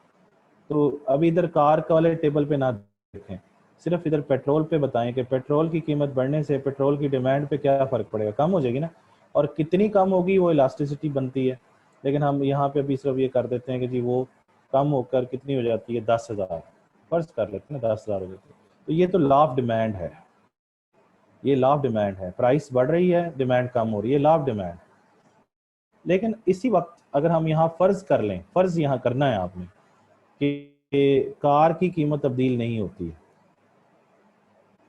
कार पहले भी 50,000 रुपये की आती थी, अब भी 50,000 की आती है, लेकिन पेट्रोल की कीमत बढ़ने से कार की डिमांड पे फर्क पड़ेगा या नहीं पड़ेगा। पेट्रोल महंगा हो जाए तो कारों की डिमांड क्या हो जाएगी, ज़्यादा हो जाएगी या कम हो जाएगी, कम हो जाएगी, है ना। और वो फर्ज कर लें वो कम होकर कितनी हो जाती है 4, हमने फर्ज कर लिए। तो ये जो मतलब ये वाले कॉलम है ना, 2 कॉलम, ये क्रॉस है कि पेट्रोल की प्राइस कार की डिमांड को जो इफेक्ट कर रही है ना, ये क्रॉस है। अब इसका नतीजा क्या निकला कि प्राइस ऑफ पेट्रोल यानी प्राइस ऑफ बी जो है बढ़ गई, और डिमांड जो है कार की यानी डिमांड किसकी भला, डिमांड ए चीज़ की, वो कम हो गई। ये देखें ये 100 से 190 पे बढ़ गई, 10 से 4 कम। तो ये रिलेशनशिप क्या आया इन दो के दरमियान, इन दो के दरमियान रिलेशनशिप आया नेगेटिव। और यही हमने कहा था कि नेगेटिव रिलेशनशिप आएगा। इसको भी आपने फार्मूले में पुट करके इसका वैल्यू निकाल सकते हैं आप लोग, जैसे हमने इसका किया था यहाँ पे, है ना, जैसे हमने यहाँ पे किया था। तो आप इससे भी निकाल सकते हैं वैल्यूज़, ये आप करके देखिएगा। अच्छा, उसके बाद आ जाइए आखिरी चीज़, वो क्या है, cross price elasticity for inferior goods. तो इंफीरियर गुड्स के लिए इसको हम देखते हैं ये कैसे वर्क करती है, ठीक है ना जी। तो यहाँ पे देखते हैं, सॉरी इंफीरियर गुड्स नहीं, I am sorry, for unrelated goods, unrelated goods. तो नंबर 2 जो है वो क्या है, cross price elasticity for unrelated goods. और ये क्या आती है भला, ज़ीरो। अनरिलेटेड गुड्स को और क्या कहते थे भला, इंडिपेंडेंट गुड्स। अच्छा, अब ये है कि कोई डाटा लेते हैं, जैसे मैंने एग्जांपल दी थी आपको शैम्पू की, और एंड कर लेते हैं शैम्पू एंड शुगर कर लेते हैं, ठीक है ना जी। तो ये अनरिलेटेड गुड्स हैं, इसका कोई डाटा जनरेट करके देखते हैं क्या होता है, ठीक है ना जी। ये बी प्रोडक्ट है, ये ए प्रोडक्ट है, ये क्या है, ये शैम्पू है, और ये डिमांड भी किसकी है, ये शैम्पू की डिमांड। ये ऑन प्राइस इफेक्ट है, ये लॉ ऑफ डिमांड को पूरा करेगा। On price effect law of demand के मुताबिक होता है। अच्छा, फिर प्राइस यहाँ पे किसकी है, शुगर की, और डिमांड किसकी है, शुगर की। अब फ़र्ज़ करें शैम्पू आता है 200 रुपये का और उसकी डिमांड है 240, शुगर आती है 60 रुपये किलो और उसकी डिमांड है 20, यानी 20,000 किलोग्राम। अब ये होता है कि शुगर जो है फ़र्ज़ कर लें वो 100 रुपये किलो हो जाती है, तो उसकी डिमांड कम हो जाएगी ना, फॉर एग्ज़ाम्पल 15,000 हो जाती है। तो कीमत शुगर की बढ़ने से, चीनी की कीमत बढ़ने से चीनी की डिमांड क्या हो गई, कम हो गई, ठीक है ना जी। लेकिन इसी वक्त अज्यूम करें कि शैम्पू की कीमत बदलती नहीं है, और अब अगर शुगर की कीमत बढ़ जाए, शुगर की कीमत बढ़ जाए लेकिन शैम्पू की कीमत वही रहे, तो शैम्पू की डिमांड पे क्या फ़र्क पड़ेगा, कोई फ़र्क नहीं पड़ेगा, वो भी वही रहेगी।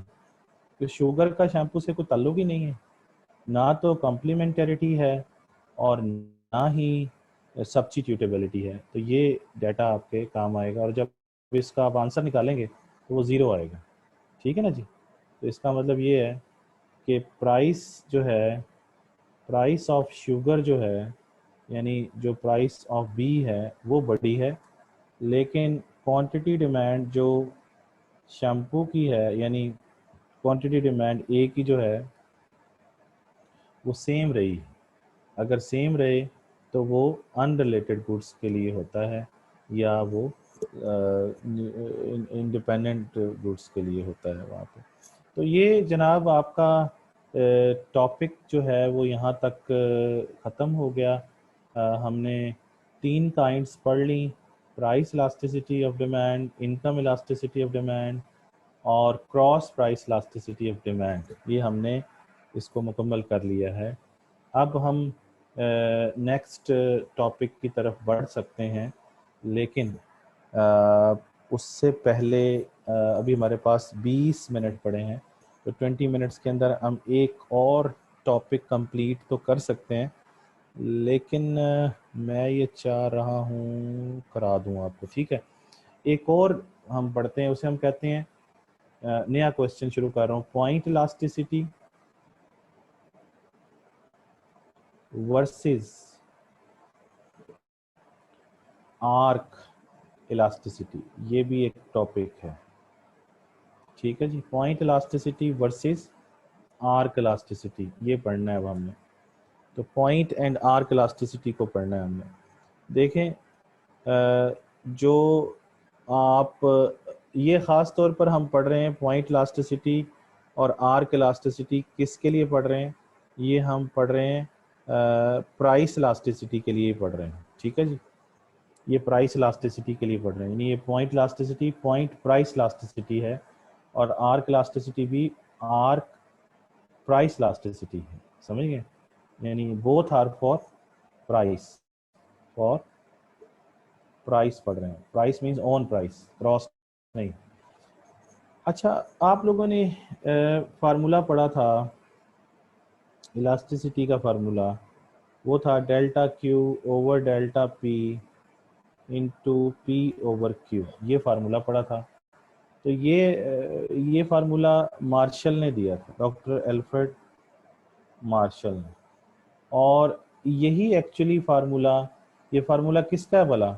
ये प्राइस इलास्टिसिटी ऑफ डिमांड का फार्मूला है, ठीक है ना जी। और ये एक्चुअली पॉइंट इलास्टिसिटी को मेजर करता है। ये आपने पहले ही पढ़ा हुआ है, यानी ये वाला टॉपिक तो पहले ही पढ़ा हुआ, नाम अब बताया मैंने कि ये मेजर क्या करता है, पॉइंट इलास्टिसिटी। लेकिन ये है क्या, पॉइंट इलास्टिसिटी क्या शो करती है? तो पॉइंट इलास्टिसिटी ये शो करती है, point elasticity of demand shows the elasticity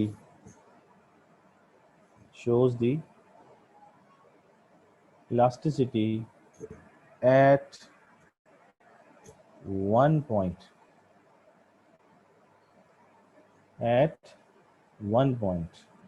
ये है पॉइंट इलास्टिसिटी ऑफ डिमांड, समझ गए? एट वन पॉइंट जो है वो पॉइंट इलास्टिसिटी है। लेकिन जो आर्क इलास्टिसिटी है, आर्क इलास्टिसिटी जो है, arc elasticity of demand shows the elasticity between 2 points, समझ गए? between the 2 points, एक पॉइंट पे आएगी तो पॉइंट इलास्टिसिटी, 2 पॉइंट्स पर होगी तो आर्क इलास्टिसिटी। ये मज़ीद समझते हैं इसका क्या मतलब है। जो आर्क इलास्टिसिटी का कॉन्सेप्ट है वो दिया था आर जी डी एलन, ये बंदे का नाम है जिसने इसको दिया।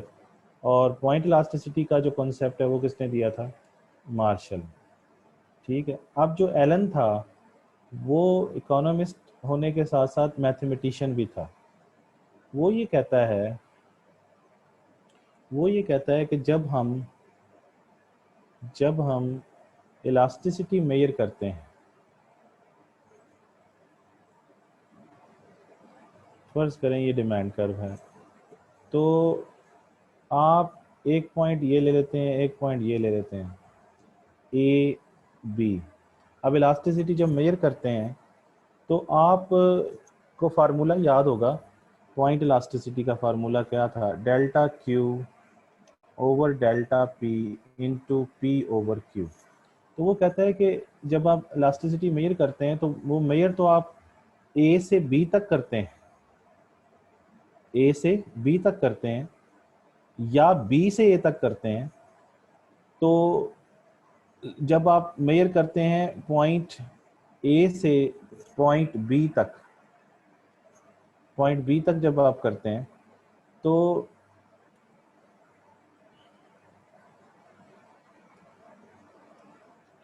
पॉइंट बी तक करते हैं तो आप लेते हैं वैल्यूज ऐसे, आप कहते हैं ये जो है वैल्यूज हैं, देख रहे हैं?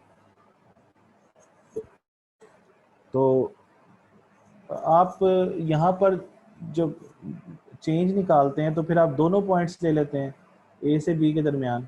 जैसे फ़र्ज़ कर लें ये 5 है, ये 10 है, ये फ़र्ज़ कर लें 2 है, ये फ़र्ज़ कर लें 4 है। तो आप इधर जब फाइंड करेंगे तो ये आ जाता है, जब आप ए से बी तक मेजर करेंगे तो वो डेल्टा क्यू निकालेंगे तो आप क्या करेंगे? आप डेल्टा के लिए बी माइनस ए करेंगे, तो बी माइनस ए करेंगे तो डेल्टा क्यू क्या आएगा? 5। और डेल्टा पी निकालेंगे तो बी माइनस ए करेंगे तो 2 माइनस 4 करेंगे तो -2 आ जाएगा इनटू। अब रोला ये है कि प्राइस भी हमारे पास 2 है और क्वांटिटीज़ भी 2 हैं, तो आप यहाँ पर प्राइस कहते हैं जो ए पर है ना वो ले लें और क्वांटिटी भी जो ए पर है वो ले लें। तो आप ऐसे ही करते हैं ना, तो प्राइस आप 4 ले लेते हैं और क्वांटिटी आप 5 ले लेते हैं। तो ये आप कर लेते हैं यहाँ पे, और आप कहते हैं ए से बी पर हम ओल्ड वैल्यूज़ यहाँ पे ले लेंगे पी और क्यू की। तो इसलिए वो कहता है कि एक्चुअली ये जो आपने इलास्टिसिटी मेजर की है ये की तो ए से बी के दरमियान है, लेकिन ये हुई ए पर है क्योंकि आपने यहाँ पर ए पी और क्यू की वैल्यूज़ ए वाली लिखी हैं। तो इसका जवाब कोई ना कोई तो आ जाएगा। जैसे फर्ज करें आप इसको करें तो ये 2 हो जाएगा और ये 5 5 से, तो ये जवाब आता है -2। तो -2 का मतलब ये है कि ये ग्रेटर देन 1 है, क्योंकि नेगेटिव साइन को आपने इग्नोर करना होता है। लेकिन अगर आप इसी से मतलब पॉइंट बी से पॉइंट ए पर चले जाएं, समझ रहे हैं ना, तो अब क्या होगा, अब फिर दोबारा से आप ये फार्मूला लिखें delta Q over delta P into P over Q. तो अब ये आपका पहले आपका बी से ए पर जा रहे थे, तो ये पहले आपका ओल्ड पॉइंट था, ये आपका न्यू पॉइंट था। अब आपका बी जो है ये ओल्ड पॉइंट है और ये ए जो है ये न्यू पॉइंट है। तो हमेशा चेंज जो फाइंड करते हैं वो न्यू माइनस ओल्ड होता है। तो पहले चेंज इन क्यू फाइंड करते हैं, तो चेंज इन क्यू फाइंड करें तो अब आप चूँकि ए माइनस बी करेंगे तो 5 में से 10 माइनस करें तो क्या आएगा -5, और इसी तरीके से 4 में से 2 माइनस करेंगे तो 2 आ जाए। अब यहाँ पर P कौन सा आएगा, B वाला आएगा। B पर प्राइस क्या है, 2 है, और B पर क्वांटिटी क्या है, वो है 10। तो अब ज़रा देखें क्या जवाब आ रहा है आपके पास। अब आपका ये 2 से कैंसिल आउट हो गया है, 5 और ये 2, तो ये आता है -1/2 मतलब -0.5, और ये है लेस देन 1। इसका मतलब ये कि इलास्टिसिटी ए से बी पर कुछ और आती है और बी से ए पर कुछ और आती है, हालांकि सेगमेंट तो यही है ए से बी के दरमियान। समझ आ रही ना, क्योंकि आप यहाँ पर ये चेंज कर देते हैं, ये वाली वैल्यू चेंज होती है। देखें ये सेम आ रहा है 5 -5/2 और ये -5/2 ये सेम आ रहा है, लेकिन फ़र्क किधर पड़ा है, फ़र्क किधर पड़ा है कि यहाँ 4 और 5 आ गए, यहाँ 2 और 10 आ गए। तो ये इलास्टिसिटी जो आई है ये वाली यहाँ तक, ये इलास्टिसिटी आपने एक्चुअली मेजर तो ए से बी के दरमियान की है, लेकिन ये आई ए पर है। और इसी तरीके से जब आप यहाँ पर आते हैं तो आपने मेजर बी से ए तक की है, लेकिन ये मेजर किस पे हुई है, बी पर। इसलिए इसको पॉइंट इलास्टिसिटी कहते हैं, क्योंकि आप जो है प्राइस जो है वो यहाँ पर न्यू वाली ले रहे होते हैं, समझ रहे हैं ना। तो ये वाली बात मार्शल की है सारी, मार्शल ने पॉइंट इलास्टिसिटी की बात की। तो अब यहाँ से ये पता चला कि इलास्टिसिटी एट 1 पॉइंट जो आ रही है, यानी ये जो बी से ए से बी तक आपने मेजर की है, लेकिन एक्चुअली ये है किस पे, ये है एट पॉइंट ए पर। और ये भी जो आपने बी से ए तक मेजर किया है ये एक्चुअली किस पर आई है, एट पॉइंट बी पर, क्योंकि बी से ए तक मेजर की। तो एक्चुअली इसमें यूज़ तो 2 पॉइंट ही हुए हैं, इसमें भी 2 पॉइंट ही यूज़ हुए हैं, ए और बी, लेकिन ये है एक पॉइंट पे ए पर, इसलिए इसको पॉइंट इलास्टिसिटी कहते हैं और इसको बी पॉइंट इलास्टिसिटी कहते हैं। इस पर आप भी परेशान हुए होंगे कि जी है यूज़ तो 2 हुए हैं पॉइंट, लेकिन इसको ए पर एक पॉइंट पर कह के इसको पॉइंट इलास्टिसिटी कह रहे हैं, इधर भी 2 ही हुए हैं, इसको भी आप बी से ए पर कर रहे हैं, लेकिन क्या बी पे रहे हैं इसको, क्योंकि इधर पी और क्यू की जो वैल्यूज़ आई हैं वो बी वाली आई हैं, इधर जो आई हैं वो कौन सी आई हैं, वो बी वाली आई हैं, इधर ए वाली आई हैं, क्योंकि इधर न्यू वैल्यू लिखते होते हैं। तो एलन ने ये कहा कि देखें ऐसे ना करें, जब आप इलास्टिसिटी ए से बी तक मेजर करते हैं तो फिर इधर इस जगह पर प्राइसेस भी दोनों लें, और क्योंकि इधर आप दोनों क्वांटिटीज़ ले रहे हैं, दोनों प्राइसेस ले रहे हैं, उनको माइनस कर रहे हैं, और इधर आप सिर्फ इनिशियल ले रहे हैं, और इसी तरीके से इधर भी ऐसे। तो उसने कहा ऐसे मत करें, तो उसने थोड़ा सा फार्मूला चेंज किया। वो कैसे किया मैं दोबारा बताता हूँ कि फार्मूला क्या है। Elasticity is equal to delta Q over delta P into P over Q. ज़रा गौर कीजिएगा, इसने कहा कि ऐसा करें, ये तो है पॉइंट इलास्टिसिटी का फार्मूला। उसने कहा कि जब हम इलास्टिसिटी ए से बी के दरमियान करते हैं तो चेंज में तो ऑटोमेटिकली 2 पॉइंट आ जाते हैं, न्यू माइनस ओल्ड करने की वजह से 2 पॉइंट आ जाते हैं। लेकिन इधर पी और क्यू जो है उसमें आपका इनिशियल पॉइंट आता है, यानी ओल्ड पॉइंट आता है, तो उसमें दूसरा जो न्यू पॉइंट है वो मिस हो जाता है। तो आप ऐसा करें, दोनों की एवरेज ले लें। अब एवरेज आप लोगों को पता है कैसे लेते हैं, एवरेज का फार्मूला तो आता है ना आप लोगों को। एवरेज का फार्मूला क्या होता है? एवरेज का फार्मूला होता है कि समीशन एक्स ओवर एन, ये एक्स बार होता है एवरेज, ये एवरेज फाइंड करने का फार्मूला है। अब इसका मतलब है सम करना, सम करना।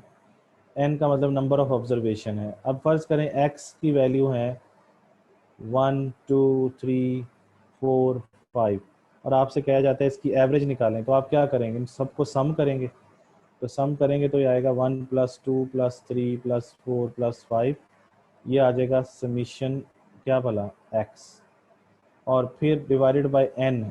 एन का मतलब है ऑब्जर्वेशन गिनने कितनी है, 1 2 3 4 5, 5 से डिवाइड कर दें तो 15/5, तो जवाब आता है 3। तो ये 3 जो है ये इसकी एवरेज है। समझ आ गई बात? और इसलिए एवरेज को मेजर ऑफ सेंट्रल टेंडेंसी कहते हैं, क्योंकि वो मिड पॉइंट को शो कर रहा होता है। किसको शो कर रहा होता है? मिड पॉइंट को। तो ये देखें, ये मिड पॉइंट आ रहा है 3।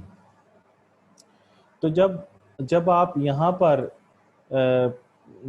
पर क्या करेंगे, इसी फार्मूले में ये delta Q over delta P ऐसे ही रहने दें, और इधर जो प्राइसेस आ रही है ना ये वाली, यानी ये प्राइस, एक प्राइस 1 आ रही है, ये प्राइस 2 आ रही है, इसी तरीके से ये क्वांटिटी 1 आ रही है, ये क्वांटिटी 2 आ रही है।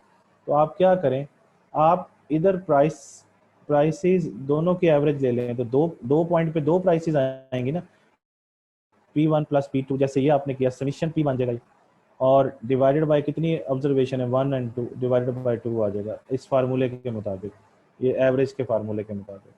क्योंकि उसके मुताबिक जब आप यहाँ पर आप एक्स बार फाइंड कर रहे थे, अब अगर आप पी बार फाइंड करें तो पी बार क्या होगा?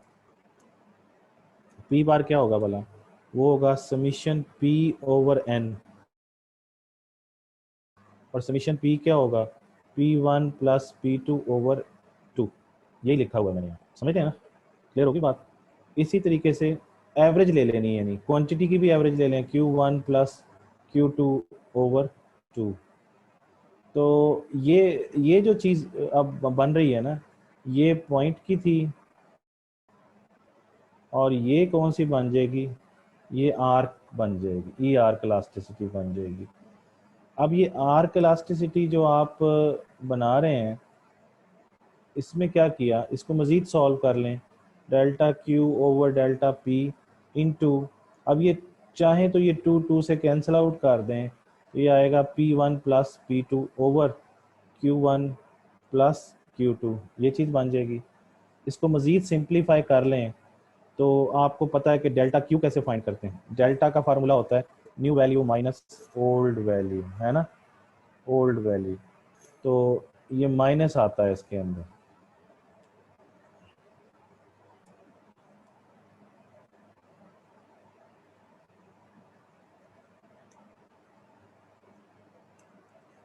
New value minus old value, तो ये क्या आएगा? यहाँ आएगा Q2 - Q1 divided by change in P क्या आएगा? P2 - P1, क्योंकि डेल्टा में डेल्टा जब फाइंड करते हैं, जब डेल्टा फाइंड करते हैं तो फिर प्लस नहीं करते बल्कि माइनस करते हैं। तो ये माइनस किया हुआ है यहाँ पे, ये ज़हन में रखते हैं, ये माइनस है। अच्छा, इनटू ये वैसे आ जाएगा P1 + P2 ओवर, एवरेज में प्लस करते हैं Q1 + Q2। ये समझ आ गई बात? अब हम इसको मज़ीद सॉल्व कर लें तो ये आता है Q2 - Q1 डिवाइडेड बाय, अब ये Q वाली वैल्यूज इस Q के नीचे लिख सकते हैं ना हम लोग, तो Q के नीचे लिखते हैं Q1 plus Q2 into P1 plus P2 over, अब ये वाली वैल्यू इधर या इंटरचेंज कर दी ये दोनों वैल्यूज, तो ये इसके नीचे आ जाएगा P2 माइनस P1। समझ आ गई बात आपको? तो ये चीज़ है। अब ये जो फार्मूला है ये आर्क इलास्टिसिटी का फार्मूला है जो आप यूज़ कर सकते हैं। क्लियर होगी बात? ये फार्मूला है, आपने सिंपली इधर देख लेना है।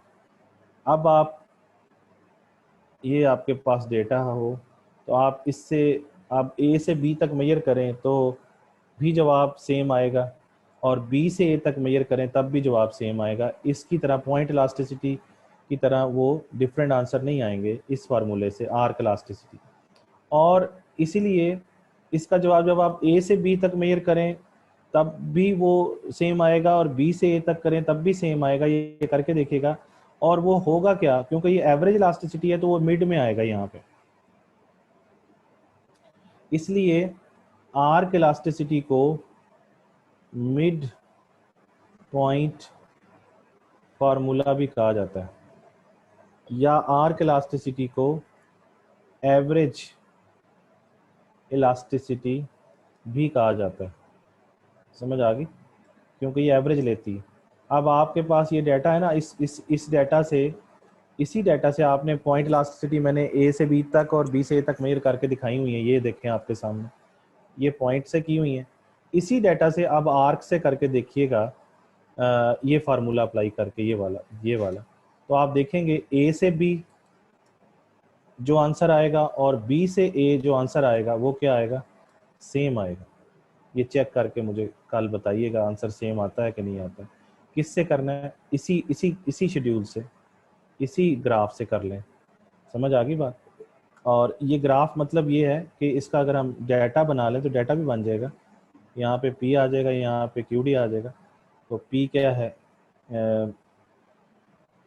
P जो है वो 4 है, और ये कितनी है, 5 है। P क्या है, 2 है, और ये Q कितनी है, 10 है। ठीक है ना जी? तो ये आप कर लीजिएगा। ये पॉइंट है, ये ए से बी, यानी ये और ये चीज़ एक ही है ना। ये और ये टेबल क्या है, सेम है, सेम।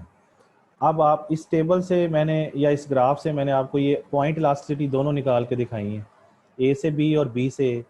आपने ये अब आर्क इलास्टिसिटी का फार्मूला अप्लाई करके ए से बी और बी से ए मुझे जो है वो आर्क इलास्टिसिटीज मेजर करके देनी है। और आपने ये चेक करोगे कि in arc elasticity we get same results either from A to B or from B to A, same results आएंगे। But arc elasticity but point elasticity में आंसर डिफरेंट आएंगे। ये आपके सामने कि इधर आया था -2 और इधर आया था -0.5। तो पॉइंट इलास्टिसिटी में P और Q बदलने की वजह से आपका पॉइंट इलास्टिसिटी का आंसर जो है वो चेंज हो जाता है। तो थैंक यू वेरी मच। कल इंशाल्लाह ताला नेक्स्ट टॉपिक पढ़ेंगे, तो इसमें कोई प्रॉब्लम होगा तो फिर मुझसे रब्ता कर लीजिएगा। अभी मैं थोड़े क्वेश्चंस देख लूँ अगर कोई हैं आप लोगों के तो।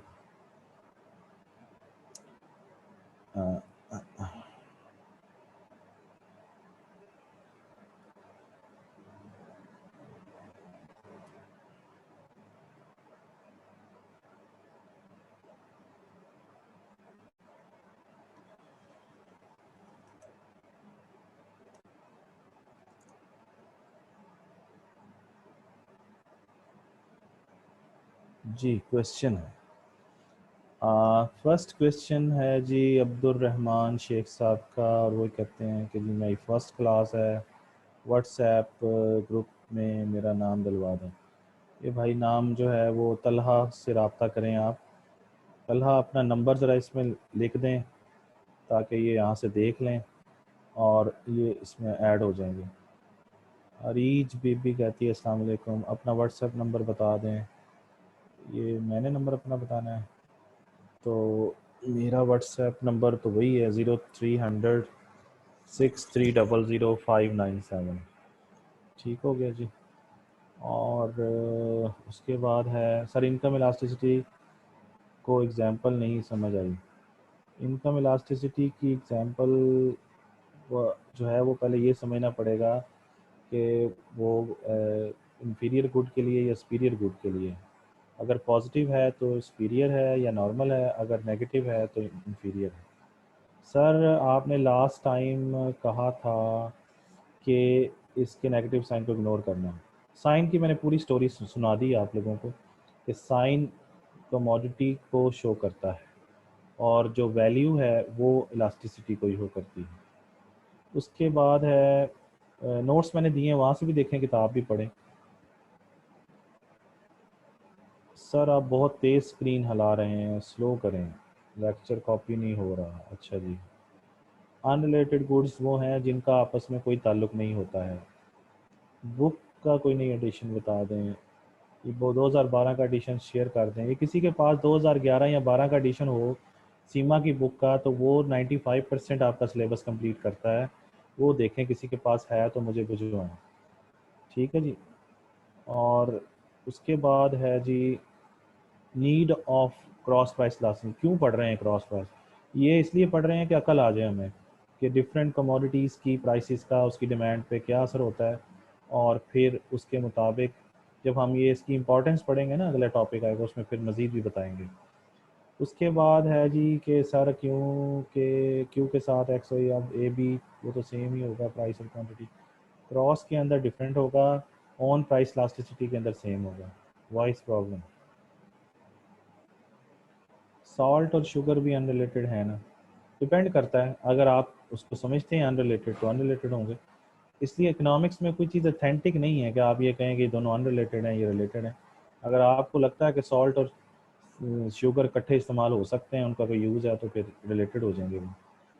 बुक नहीं मिल रही, बुक जो है उसका इशू है, उसको कोशिश करें कोई किसी के पास 2011-12 का एडिशन हो तो वो पीडीएफ में हमें शेयर कर दे ताकि हम सबको दे दें।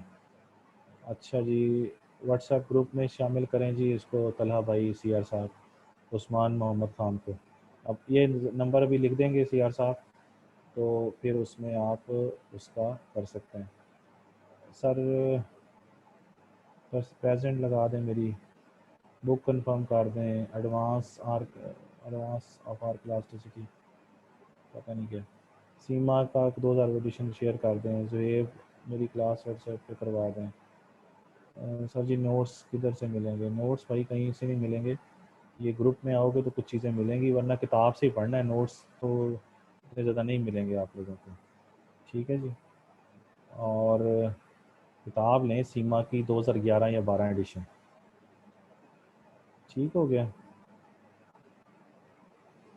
सैयद मोहम्मद उस्मान गनी साहब कहते हैं सप्लाई से रिलेटेड कुछ नहीं पढ़ाया। जब आएगा टाइम भाई बढ़ाएंगे, अभी डिमांड तो ख़त्म होने दो।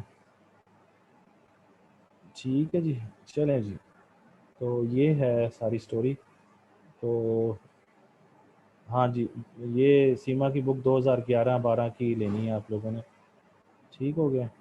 और इधर नंबर मैं अपना बता दूं, जो नए लोग आए हैं वो रब्ता कर सकते हैं, 63000597। ठीक है जी। ये आ गया जी। चलें जी।